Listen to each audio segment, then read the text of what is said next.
What is up, Trilogy fam? Ricky here with a push-up progression workout for you today. As we all know, push-ups can be one of the most daunting tasks to undertake. If you're not able to complete one bodyweight push-up, it might seem like something that is beyond the realm of possibility. But it's all about knowing where you need to start and then knowing some of the progression steps to get to where you need to go.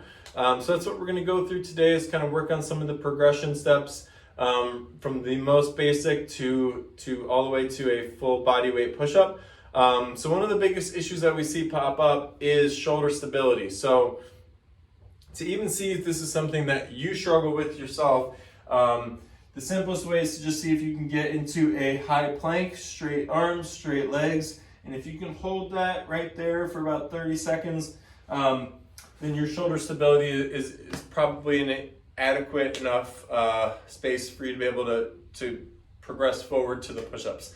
But if you're saying high plank already seems like something that I'm not ready for, don't worry, there's definitely some progression steps that we can take. So what I would recommend is starting in a tabletop stance. So hands underneath the shoulders, knees underneath the hips, and nice flat back.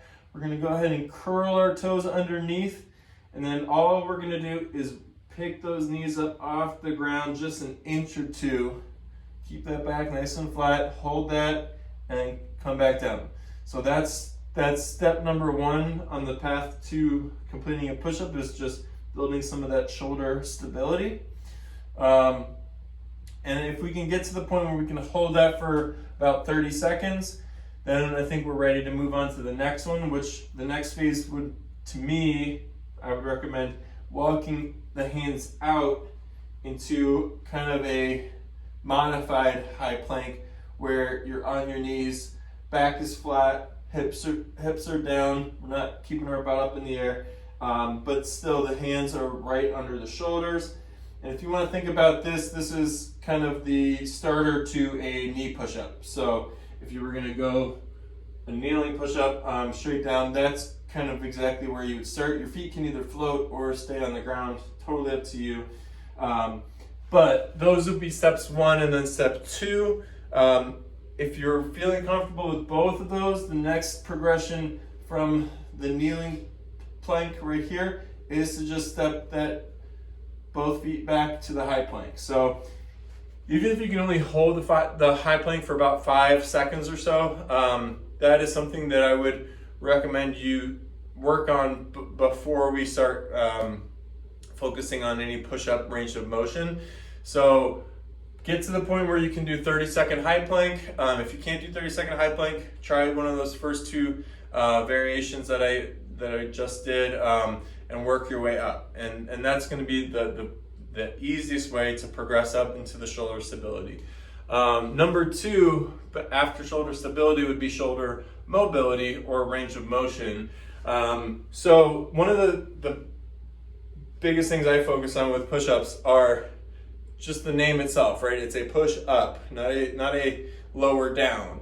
So I think a lot of people incorrectly start up, and then if they don't have the strength, they can't go down all the way, and then they come back up, and then they're not really building that strength to ever progress into a full range of motion. So what I would have you do is start on your belly and put your hands kind of right underneath your armpits.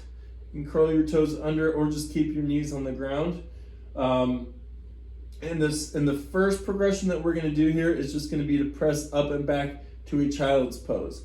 Okay, so we're going to press up and sit back on our heels, and then come all the way back down, lower down, chest to the ground. So at this point, I've got no tension on my arms. I'm just completely laying flat on the ground, but we are getting full range of motion all the way down, and then all the way pressing back up.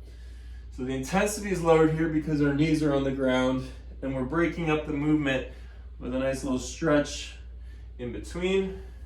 But this is something that's pretty manageable. And again, as a tool of progression, this is going to be something that really will help you build up the strength in the full range of motion. So the next step I would recommend is, again, starting on the belly, and instead of going to a child's pose, we're just going to press up to an upward dog. So try to get those arms straight at the top, but you can keep, you can either float the knees, or if you want to make it more of a cobra, you can keep the legs on the ground, but pressing all the way down, all the way up. And this way you're still getting that full range of motion, but you're not having to lift the entirety of your body weight.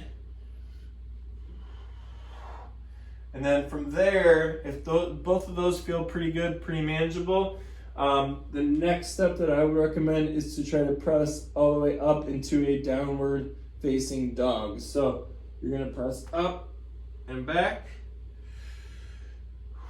and then lower all the way down. And getting that break at the bottom is gonna be very important for not just range of motion, but for building that strength all the way through and not letting fatigue set in too much. So I think what we really want to do is break it down into the two phases. There's the concentric phase where you're pushing up, and the eccentric phase in where you're lowering yourself back down. And if you're not able to do a full push-up with your body weight, that's okay, but the eccentric phase is where you're going to need to work on first. So if you can't push yourself all the way up yet, what we're really going to focus on is working on lowering ourselves down as slowly as possible. So if we can build up our strength, even if we have to wiggle up to a tabletop and then step back to a high plank, lower yourself down, start that over again, get back into position. So in this variation, it's not so much a push up as it is what I would call like a wiggle up. We're gonna wiggle our way up and then lower yourself down, but doing it in a way that is gonna build that strength in the full range of motion. So again, if you're just starting in the push-up and just going down halfway and coming back up, you're not really building that progression. You're not going to build that range of motion. The last thing I want to focus on is just your form, your placement. So if you've noticed, a lot of these are going to be hands in tight, close to the body, kind of right by my armpits, and pressing back up. Biggest mistake I see with a lot of people is they try to go into that big T mode where all shoulders, a little bit of triceps, but not a whole lot of chest is getting involved. So I would recommend going more from a T shape to an M or an upside down W, depending on how you want to look at it. Bringing those arms down to about 45-degree angle and giving yourself just a better line of force on the push. So shoulder stability, shoulder mobility, form, those are some of the main progression steps that we're going to take to get you to that full push-up. But again, it's just about knowing where to start and then knowing some of the baby steps to take to get there. So thanks for tuning in. Hope you guys get rocking and rolling on these push-ups. And again, if you have any questions, feel free to hit us either in the comments or shoot us an email, hit us on social media at TrilogyCLE. Hope to see you guys soon. Take care.